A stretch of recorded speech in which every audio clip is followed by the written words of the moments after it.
Good evening there, everybody. What is happening? Hopefully, y'all are having a wonderful day today.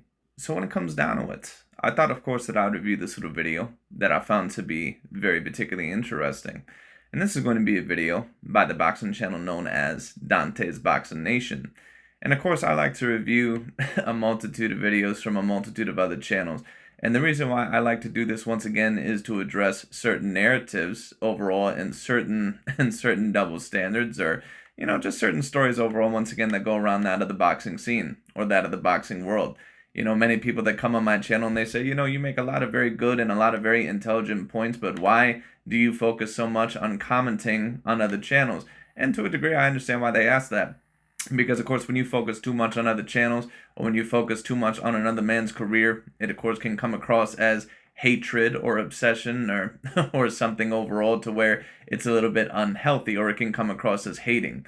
But the reason why I actually like to talk about Dante's Boxing Nation's videos is because I do think that bringing up the narratives that he likes to bring up is somewhat necessary.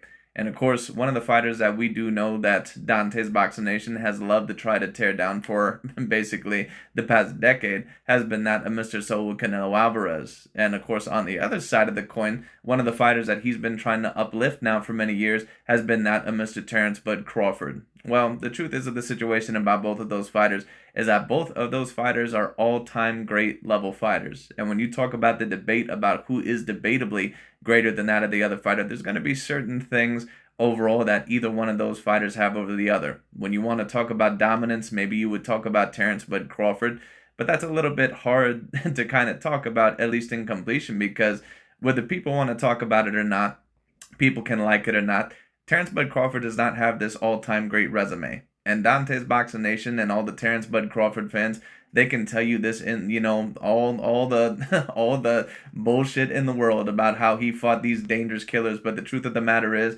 that Terence Bud Crawford does not have an all-time great resume. He is more than likely never going to have an all-time great resume. And when I say an all-time great resume, I'm not talking about the amount of divisions that you unified. I'm not talking about the amount of belts that you have won. Of course, that is a great thing, and that's a little bit of a part of the resume. But to me, that's more the accomplishments. But you have to fight elite caliber level competition somewhat relatively consistently overall, once again, for you to be the definitive greatest fighter of your era. And Terence Bud Crawford is in that conversation. But in my view, Dante's Boxing Nation is always trying to make a point that Terence Bud Crawford is definitively the greatest fighter of his generation, and that anyone who tries to argue against it is more than likely a racist or has racial motivation. But the truth is that Terence Bud Crawford is not someone like a Manny Pacquiao or a Floyd Mayweather Jr. or a Sugar Ray Leonard, where he has the resume combined with the skill set, combined with everything else to completely argue him unanimously. Unless he beats Canelo Alvarez, in my personal view, he more than likely is never going to have the unanimous debate. It just is what it is.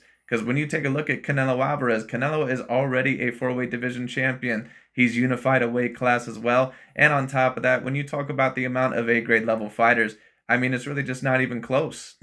It's just not even close. And I like Terence Bud Crawford. He's a phenomenal fighter. He's from my hometown of Omaha, Nebraska. He is an extraordinary fighter. And when you talk about him potentially getting in the ring with any of the greatest, when you talk about him possibly versus Roberto Duran or Sugar Ray Leonard or Floyd Mayweather Jr., Manny Pacquiao, I think that he could give every single one of those guys a run for their money, if not even potentially beat some of those guys, maybe even all of them. Who knows? We would never know because, of course, none of those fights are ever going to happen. But at the end of the day, Crawford is a phenomenal fighter, but the thing that does have to be discussed is this. Crawford does not have this all-time great resume. And I understand that, once again, a lot of people, including Dante's Boxing Nation, they try to butter up, Terence Bud Crawford's resume and fatten it up. But the truth is that Terence Bud Crawford really only has about 4 A-grade level names on his resume. It just is what it is. But anyways, Terence Bud Crawford, of course, recently has stated, which would, in my view, be a big fight about the Jaron Ennis fight. He's recently stated that he really doesn't have a whole lot of interest within that fight, and that in his view, that fight particularly makes no sense. It's just very particularly interesting, the type of narrative that Dante once again is going to try to spin, because of course what Dante would usually try to tell you in order to manipulate you, the audience, and try to tell you overall about someone's resume. The criticism for Canelo Alvarez is that he was fighting these Caucasian fighters, and, we all know that in the sport of boxing that usually the most dominant fighters are black fighters and Latin fighters, right? So then where's this same energy when Terence Bud Crawford, instead of fighting Jaron Ennis, is going to be fighting a Caucasian Uzbekistanian fighter? Once again, I don't have a problem with you stating that, even though personally I wouldn't agree with it, because all the Caucasian fighters besides John Ryder and Avni Yildirim and maybe one other dude, I think, but Callum Smith, Caleb Plant, and Billy Joe Saunders, all those Caucasian fighters, they were legitimate A-grade level champions. It just is what it is. Now if you want to state that Canelo, of course, still should have taken some other fights, of course, that's a different conversation. But it's just very interesting what Dante will try to convince you of as the viewer overall, once again, depending on the type of fighter. But it's just interesting because you don't hear any of this from that of Dante's Boxing Nation now that Jaron Ennis wants this fight. You don't hear anything about that. We don't hear any arguments about, oh, well, Terence Bud Crawford needs to fight the black American fighter, because we all know that black fighters usually are more dominant than that of the Caucasian fighters. You're not hearing anything from that, but it is what it is. And personally, in my personal view, I actually agree with Terence Bud Crawford that the Jaron Ennis fight is not the best fight for him right now. Now, if you want to talk about debatably who would be the most talented fighter for him to fight right now, other than Canelo Alvarez, that would be around, anywhere from, 147 to 160. Yeah, it probably overall would be Jaron Ennis. But I personally don't mind that fight not happening, and I'll say why. But anyways, Dante's Boxing Nation is gonna go in there. Of course, he's also gonna try to make the Madrimov fight seem like it's a 50-50 level fight. It is not, but it is what it is. Anyways, let's get into it. Let's see what Mr. Dante has to say.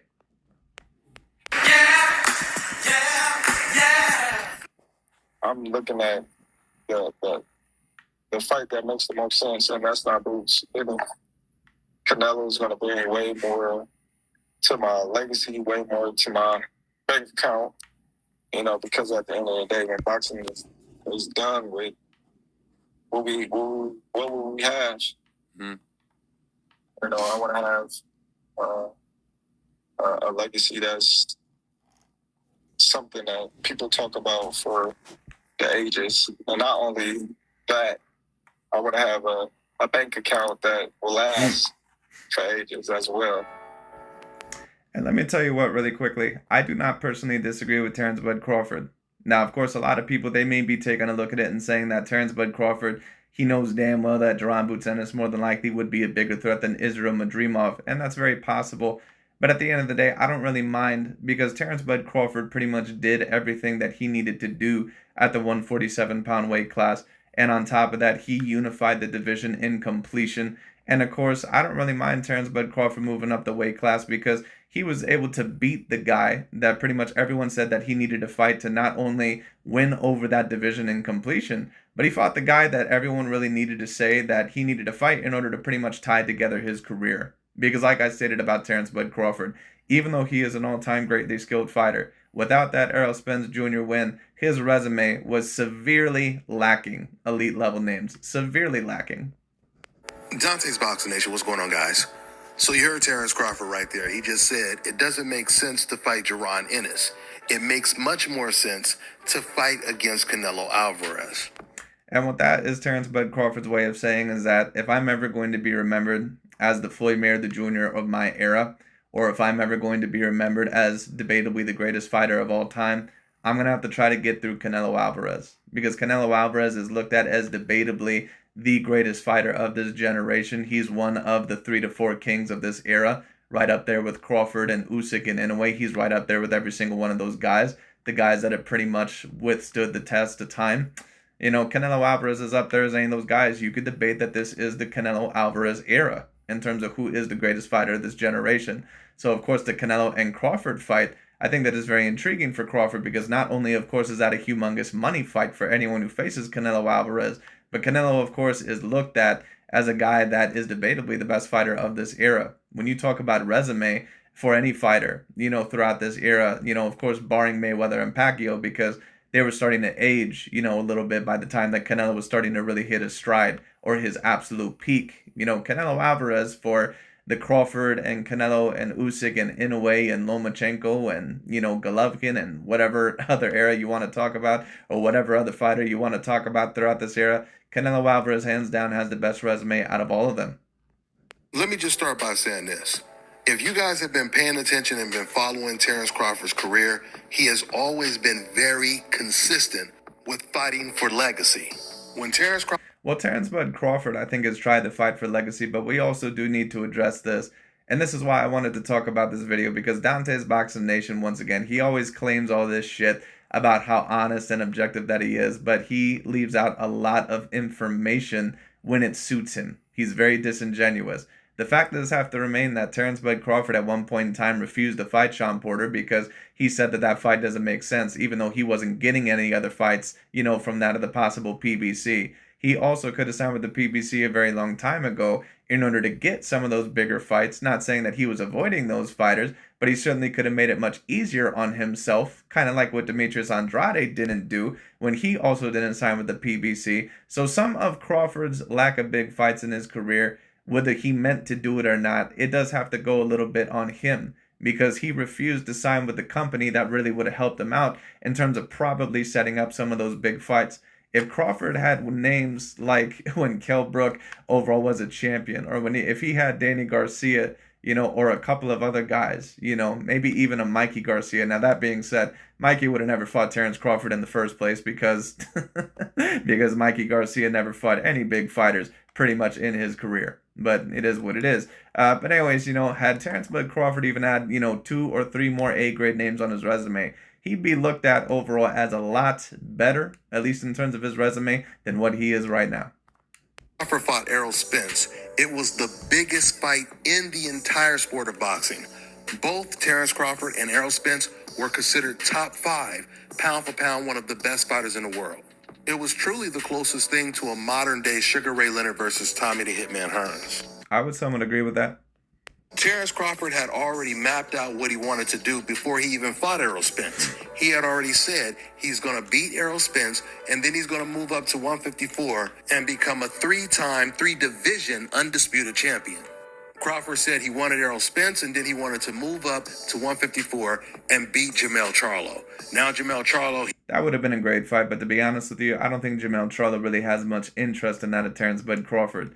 And I do have to wonder if Jermell Charlo, a part of the reason of why he fought Canelo Alvarez. Because usually when you see a fighter all of a sudden move up 2 weight classes out of nowhere, usually what that means is that there's either A, someone in my weight class that I don't want to fight, or there's someone that's going to be in my weight class very soon that I don't want to fight. So I might as well get my ass whooped by this guy, have the built-in excuse that, once I got my ass whooped from this dude that was bigger than me, that first of all, that this guy was a decent amount bigger than me, so I already have that built-in excuse. And then on top of that, if I truly get my ass whooped, I can just say that I was never the same again if that later on fighter does beat me. That's why I'm not always a big fan of these fighters moving up 2 weight classes. But to me, it didn't really matter that much because Jermell Charlo was really more of a 160-pounder, as is Canelo. So, people, of course, try to tell you that the reason why Jermell lost so bad was because of the size. And that was a factor, but it wasn't really the main reason. The main reason is just because Canelo is about 2 or 3 levels above Jermell Charlo. That's really about what it is. He lost to Canelo Alvarez. And once again, I do have to wonder, if he took that Canelo fight in order to say, well, I'm not really wanting to fight Terence Bud Crawford nor Errol Spence Jr. And pretty much all the belts at 154 have been split up. So Terence Crawford is now going after the champions at 154. He's no longer interested in Jermell Charlo because he just came off of a loss. There's no doubt about it. Terence Crawford fighting against Canelo Alvarez makes way more sense than him fighting against Jaron Ennis. Every single old media outlet, they have Canelo Alvarez as pound for pound one of the best fighters in the world. Right, but here's the question, Mr. Dante's Boxing Nation, because you can't have it both ways. What Dante's Boxing Nation loves to do is that he loves to bring up certain points about how Canelo Alvarez or certain other fighters, they're looked at as one of the best fighters in the world, but then Dante personally will not even have that fighter on their top 10 pound for pound list.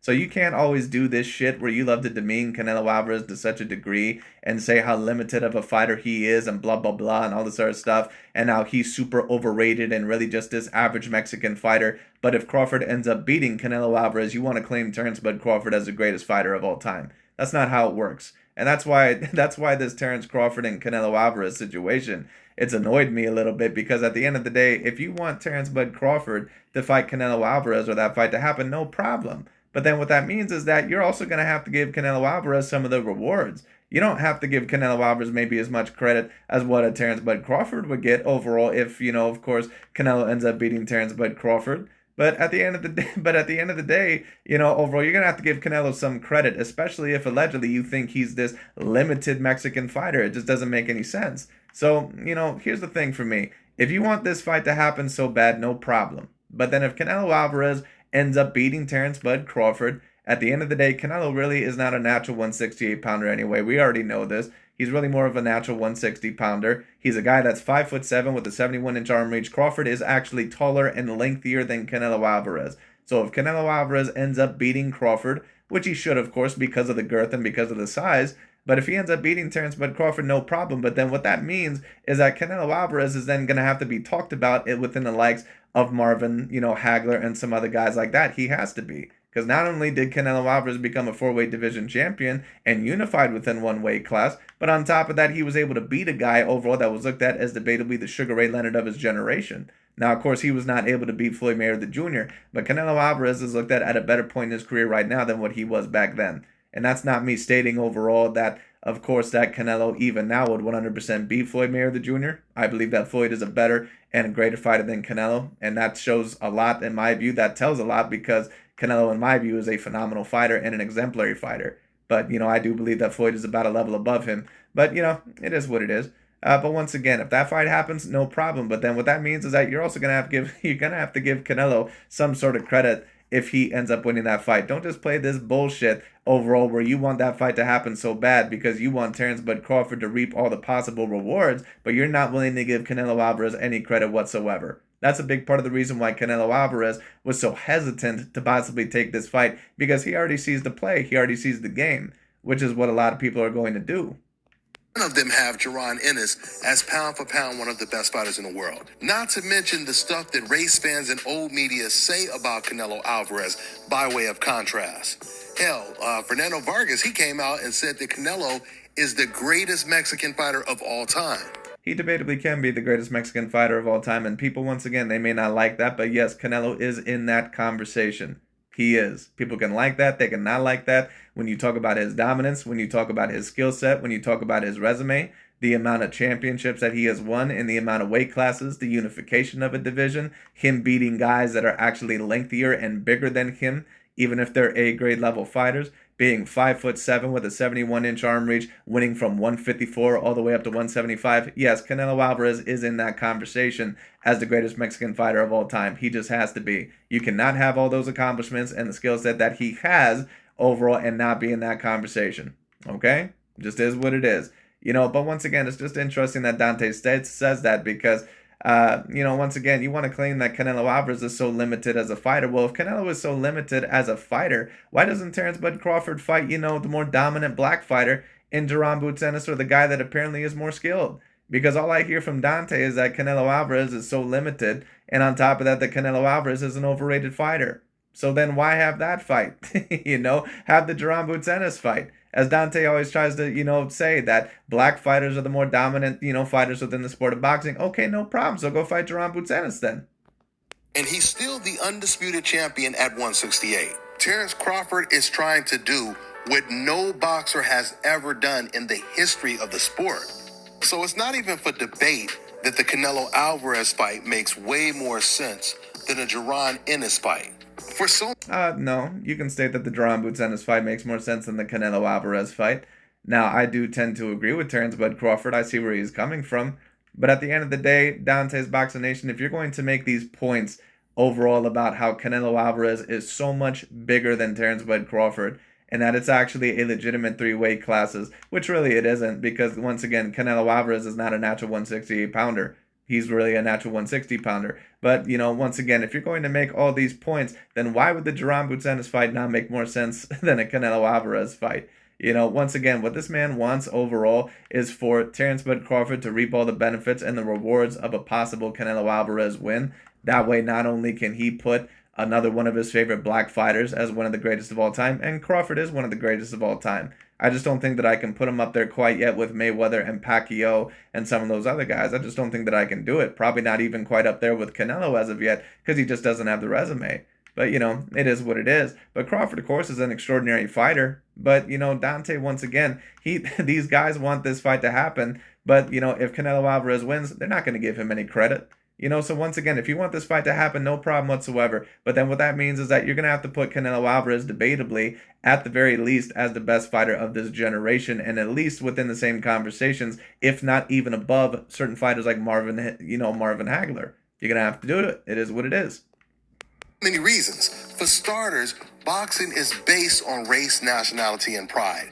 What that means is when Crawford fights against Jaron Ennis, the race fans, which are the majority of boxing fans, they're rooting against both fighters. For example, people like Mike Coppinger, Chris Mannix, they have come out publicly and defended Canelo Alvarez for avoiding David Benavidez because they're not and I'm going to have to do a video on that very soon, but it's obvious that Canelo Alvarez, that that he's just not interested in that David Benavidez fight. He obviously knows that David Benavidez is a huge threat. And I think that Canelo Alvarez, that he has the potential to beat David Benavidez. But at the end of the day, it's very obvious that Canelo Alvarez realizes that David Benavidez, how big of a threat he's going to be. And I think that he also realizes that David Benavidez, that he's supposed to be his replacement. So Canelo Alvarez, I think, is looking at that fight right now and saying that, if you want me to fight David Benavidez, you're going to have to pay out the wazoo. Because I've given you great fights, and I was the face of boxing for the past several years. You're not just going to get me into that fight for, no minimum amount of money, overall, and possibly end my career. No, that's not going to happen. And to a degree, I do agree with Canelo Alvarez on that part. That being said, though, the Edgar Berlanga fight that is happening next, I do not really tend to care that much about. But we'll see. Boxing journalists. They are race fans that are worried Canelo Alvarez is going to lose to David Benavidez. But none of them have said Terence. And Canelo Alvarez should lose to David Benavidez. Canelo Alvarez is a guy that's, once again, 5'7" with a 71-inch arm reach. David Benavidez is 6'2". He's 6'2" with a 70-something inch arm reach and a guy that's going to be 20 pounds bigger than Canelo Alvarez. It's really David Benavidez's job to beat Canelo Alvarez. If Canelo is actually able to beat someone like David Benavidez, he's going to have to be in the conversation as one of the top 10 greatest boxers of all time. Period. Crawford, he doesn't have to fight Jaron Ennis because they look at it as the lesser of two evils. I have been consistently telling you guys from the beginning, the only time it makes sense for Team USA to fight against Team USA is when there's no one else left in that division. And it makes sense because it is the biggest fight or one of the biggest fights in the entire sport. Right. Well, I somewhat understand that, Mr. DontaesBoxingNation, but Jaron Ennis would be a very big fight. And is anyone really debating that the Israel Madrimov fight would be a bigger fight than the Jaron Ennis fight? It's just very interesting how DontaesBoxingNation all of a sudden now is trying to pull this out of his ass about overall, how Team USA shouldn't face other Team USA. Right, but then you got on the neck of Canelo Alvarez for stating that he didn't want to face other Mexican fighters. Where was that same energy then, Mr. DontaesBoxingNation?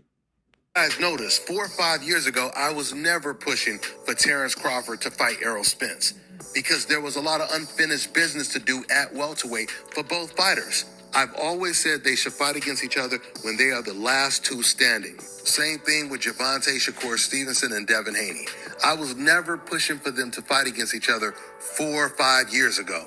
I have always said it made more sense for Gervonta to fight Ryan Garcia first and Devin Haney to fight Teofimo Lopez first. And then once they're the last one standing, Well, why would it matter overall if Gervonta Tank Davis and Shakur Stevenson that they face each other last? Because Teofimo Lopez, he's a Latin fighter, but he's an American fighter. Mr. DontaesBoxingNation, I thought you were all about your country. I thought you were all about rooting for your country and rooting for, your fellow Americans. What happened? All of a sudden, it's about protecting the favorite black fighters that you tend to like that much overall so they can get the most amount of credit but beat everybody else. Isn't that very particularly interesting? But then when it comes to Canelo Alvarez, he should face David Benavidez, and by fighting Dimitri Bivol overall, he's avoiding that of David Benavidez. Isn't that very particularly interesting? That's when the fight makes all the sense in the world. And remember, at this time, Shakur, he wasn't fighting at 135. He was at 130. Now you fast forward to present day, and you got Shakur and Gervonta, both champions at 135. It makes all the sense in the world for them to fight now. They're both considered pound for pound, one of the best fighters in the world, and right now there's no bigger fight than that. What made Crawford versus Spence such a big fight is because Crawford had already became undisputed at 140.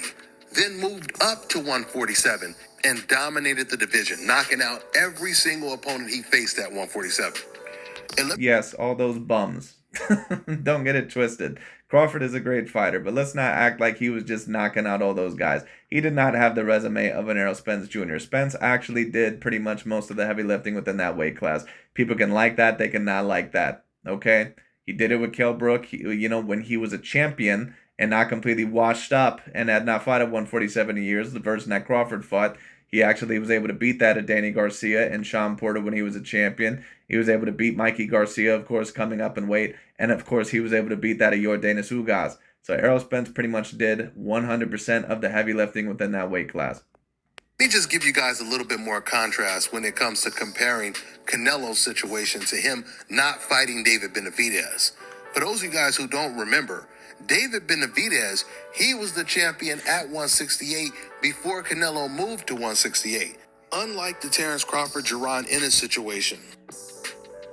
Right, but once again, Mr. Dante's Boxing Nation, what you just recently stated was that overall that Terence Bud Crawford and Jaron Boots Ennis that they should wait until they're the final two options. David Benavidez wasn't even a champion by the time that Canelo Alvarez got up there. So doesn't that mean that Canelo Alvarez had the right overall to wait until the final moment to face David Benavidez? Your point isn't really making a whole lot of sense, sir.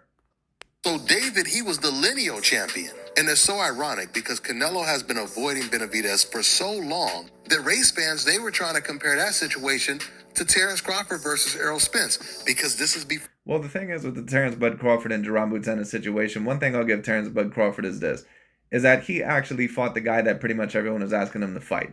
And Canelo has fought, guys that, of course, people have asked him to fight, like Gennady Golovkin and Lara and some other guys like that. But it's very obvious that Canelo Alvarez, that unless he gets paid out the wazoo, that he's not willing to take that David Benavidez fight. And I can't completely blame him. But at the end of the day, Canelo Alvarez is going to have to deal with some of the criticism if he's going to face guys like Edgar Berlanga and some of those other guys, because no one really gives a shit about any of those fights.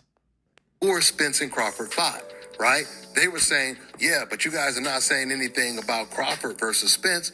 I remember ESPN's commentator, the Mexican analyst Bernardo Usana, he said on the Spanish version of ESPN, if Terence Crawford and Errol Spence don't fight against each other, they are cowards. He used the word cobardes, apparently thinking that people weren't going to translate what he said and report it. He called them both cowards, and to this day, he hasn't called Canelo Alvarez a coward. Meanwhile, Terence Crawford, he continues to challenge himself. He continues to make history. There is no guarantee that he's going to beat Israel Madrimov because this is... Please, let's stop with this bullshit once again about about how this is an alleged 50-50 level fight. This is not a 50-50 level fight. This is a 80-20, maybe at the most 70-30 fight for that of Terence Bud Crawford. Dante, once again, it was so interesting. Whenever Canelo was at 168, even fighting guys that once upon a time Dante said were very dangerous for Canelo, like a Saunders or a Plant or a Callum Smith, all of a sudden all those fights were alleged confirmed wins. But Terence Bud Crawford fighting that of an Israel Madrimov, someone that only has 11 total fights, ended up winning the belt because of a vacancy title overall, and we still don't even know how good he is. Apparently there's no guarantee that Crawford's going to win this. And there isn't a guarantee, of course, that Crawford's going to win this. Madrimov is relatively dangerous. I'd give him the level of probably about an A- level fighter. But please spare me the bullshit overall about how Israel Madrimov, about overall how he's this super huge threat to Crawford. Crawford is a guy that is 5'8" with a 74-inch arm reach. He's going to have 6 inches of reach over that of Israel Madrimov. He obviously, in my view, is the more skilled fighter of the two. He's supposed to be debatably the best fighter in the world and the best fighter of the decade. It's not like this isn't even a fight overall to where, like, for example, when Canelo fought Caleb Plant, Caleb Plant really didn't have that much, power probably as Madrimov. But, Caleb Plant had more reach. He had more height than Canelo Alvarez.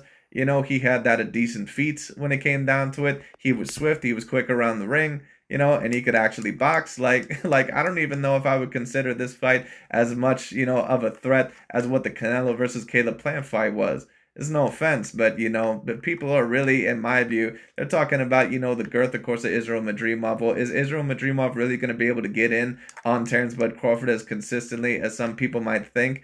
I'm not quite sure if he is, because to me, to be honest with you, from what I've seen, he does not come across to me as an elite defensive-orientated fighter. And that 6-inch reach advantage, in my view, and the speed of Crawford, as long as the age and the layoff has not got to him, I think overall that it's pretty much going to prove to be a relatively dominant performance for Crawford. So let's not try to make this fight into something that it is not. Terence Crawford's fourth weight class. When you keep moving up in weight, even if you're better than your opponent, you just really never know how your body is going to... And Dante is trying to do this overall to say that, oh, we don't know how Crawford's going to react. Dude, Terence Crawford is allegedly supposed to be the best fighter in the world. He is pretty much the same height as this guy. He definitely has more reach. Now, of course, Madrimov is going to be bigger and thicker than this guy, but this is pretty much going to be the first time where Crawford has ever really been in a weight class to where he's actually going to be smaller than some of these guys. Crawford was not really smaller than any of the guys at 135 or 140 or 160. Even at 140, he was hydrating 20 pounds over the weight limit. So Crawford is really a natural welterweight fighter. So please spare me on this shit about how Crawford, oh, well, if he beats Madrimov, overall, just show overall that, he's on another level. Don't get it twisted. Crawford is on another level. But let's not try to act like, because I guarantee you that Dante, he's going to try to compare this to the Canelo versus Dimitri Bivol fight. He's going to try to compare this overall to people moving up 2 weight classes or something like that. And it's just not the same. Now, if Crawford ends up fighting Janabek or someone like a Canelo Alvarez, then it's comparable, to those fights. But what this is Terence Bud Crawford moving up a weight class where he's slightly outsized. What this fight would be like, once again, is Canelo Alvarez, maybe versus a Saunders or versus a Caleb Plant, but probably even lesser than that because those guys, in my view, were pedigree boxers that were already proven. I don't really know how good Israel Madrimov actually is, but I'll give him, like I said, I'll give him the level of A-. Just to the new weight class. So because Madrimov is naturally the bigger guy, he can make more mistakes in the fight and still possibly win. The point is, Terence... Well, not really, sir. What it just means is that, overall that, he's going to have possibly a little bit of strength over Terence Bud Crawford and potentially a little bit more punching power. I don't think that it means that he can make less mistakes overall, within the Crawford fight because you're still facing someone that debatably is the #1 pound-for-pound fighter in the world. And on top of that, the man is going to have a 6-inch reach advantage. So no, sir, I don't think that that's really what it means. But what it does mean is that Crawford might have a more difficult time in this weight class than what he has in the other ones. But time will tell on that. Crawford, he's not trying to take easy fights, and he's not avoiding someone to take an easy guaranteed win. Crawford, well, at the end of the day, Terence Bud Crawford is taking a look at the Jaron Ennis fight, and he looks at it as way too risky for the amount of reward or legacy that he's going to get, and I can't necessarily blame him. Jaron Ennis has only recently became a champion. He is a decent amount younger than that of Terence Bud Crawford by at least by about 10 years. And on top of that, Crawford believes that he's already accomplished everything that he needs to at that of the 147-pound weight class. That's why I don't have a problem with it. But let's stop this bullshit overall about how Terence Bud Crawford, he's taking, possibly an even harder fight than the Jaron Ennis fight. No, he's not. Israel Madrimov, once again, is a decent fighter. He's not a great one. He originally wanted to move up to 154 and fight Jermell Charlo when he was the undisputed champion before he lost to Canelo. Now that Charlo is no longer the undisputed champion, he's no longer considered pound for pound one of the best fighters in the world, Crawford, he directed his attention to the very dangerous Tim Tszyu. Then Tim Tszyu loses to Sebastian Fundora. Crawford, he goes after Fundora. Fundora doesn't want the smoke. Now he's going after Israel Madrimov. And actually, Tim Tszyu, he started talking like he didn't want the smoke either a week before the Fundora fight. All of a sudden, he switched up his energy and started saying that he would rather fight against Errol Spence, the guy that Terence Crawford knocked out. I really think Jaron Ennis, he should focus on becoming undisputed at one. Well, Dante's Boxing Nation, doesn't that make more sense overall since Sebastian Fundora and Errol Spence Jr., they're in Texas and they both can make that a big fight? Because Sebastian Fundora is Mexican and Errol Spence Jr. is from Dallas, Texas. So doesn't that, wouldn't that fight potentially make more sense? Dante wants to try and make certain fights make more sense overall if it fits his narrative, But once again, he doesn't have a problem criticizing other fighters overall, once again, if he needs them to go down. But what I will state is this once again. I understand if someone has the point that the Canelo Alvarez fight makes more sense. No problem. If you're going to state that the Canelo Alvarez fight makes more sense, okay, no problem. But then what that means is that if Canelo Alvarez ends up defeating Terence Bud Crawford, call Canelo Alvarez the best fighter of this generation then. Don't give me this shit about how Terence Bud Crawford was just way too small, so we can't give Canelo Alvarez any credit whatsoever. Because then if you're just going to state that, then what you're really stating is that the Canelo Alvarez fight doesn't make more sense than that overall of the Jaron Ennis fight. So what that means is that in order for a fight to make more sense, at least in my personal view, there has to be stakes on both sides of the coin, at least to a certain degree. And if you're just going to be one of these guys that just makes a complete excuse as to overall, as to why Crawford ended up losing that fight just because of the size, then what Terence Bud Crawford should do is fight Jaron Ennis. 147, and Terence Crawford should focus on becoming undisputed at 154 or moving up to 168 and getting the Canelo Alvarez fight. So just like I told you guys that the Crawford versus Spence fight didn't make sense 5 years ago, Crawford versus Boots, it doesn't make any sense, or not too much sense right now, unless, once again, there is... And isn't that very interesting how Dante and a lot of these other guys, they stated that if Canelo moves up to the cruiserweight class to fight Ilunga Makabu, that fight Alexander Usyk, don't fight Ilunga Makabu. Well, wait a minute, Dante. How come Usyk and Canelo Alvarez, how come they didn't need to fight until they were the last two men standing? How come? Once again, Dante is so full of shit. And, I agree with a certain amount of the stuff overall that he's stating. But, or at least some of the stuff. But there's also some stuff in there to where he's clearly trying to, save face. Absolutely no one for Crawford to fight. There are no other challenges, and there's no other challenges for Jaron Ennis, and that's not the case right now. I've already explained to you guys why Canelo versus David Benavidez makes sense, but there's more reasons why that fight makes all the sense in the world, because Canelo has 2 losses on his record that he never avenged. So if Canelo... Right, and neither one of them are to David Benavidez, so that makes no fucking sense. Like, what are you talking about?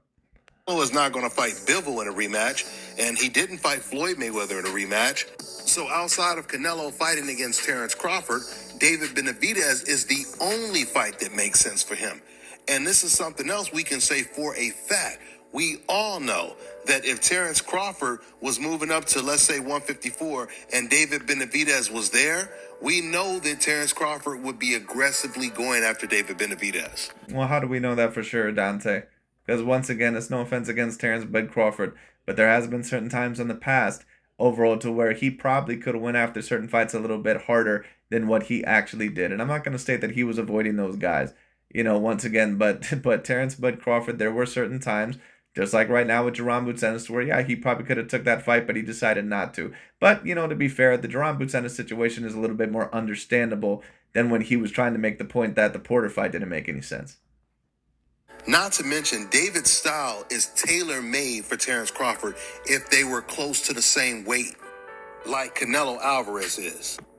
With that being said, I'm going to wrap this video up. That's all I got for now, guys. I'm on to the next one. Let me tell you guys about... But anyways, that's pretty much about it for this video, but I just thought that I would talk about that. I'm going to do my breakdown of the Crawford versus Madrimov fight next week, I believe, or maybe sometime on the weekend. We'll have to see what happens. But anyways, that pretty much is about it for today. Thank you guys so much for watching. We'll see what happens. But I actually don't mind Crawford not fighting Jaron Ennis. I understand his mindset. But once again, if you believe that the Canelo Alvarez fight makes more sense, no problem. But then what that means is that you need to give Canelo Alvarez some sort of credit for potentially winning that fight. Because let's not play this card to where Terence Bud Crawford could potentially reap all the benefits or the rewards of beating Canelo Alvarez, and then when it comes to Canelo, beating Crawford, oh, it was just completely because of his size. Well, if you believe that, then there's probably other fights out there that Crawford could take that would be better for his legacy then, wouldn't it? So it is what it is. But anyways, that pretty much is about it for today. Thank you all so much for watching. I'll talk to you all later.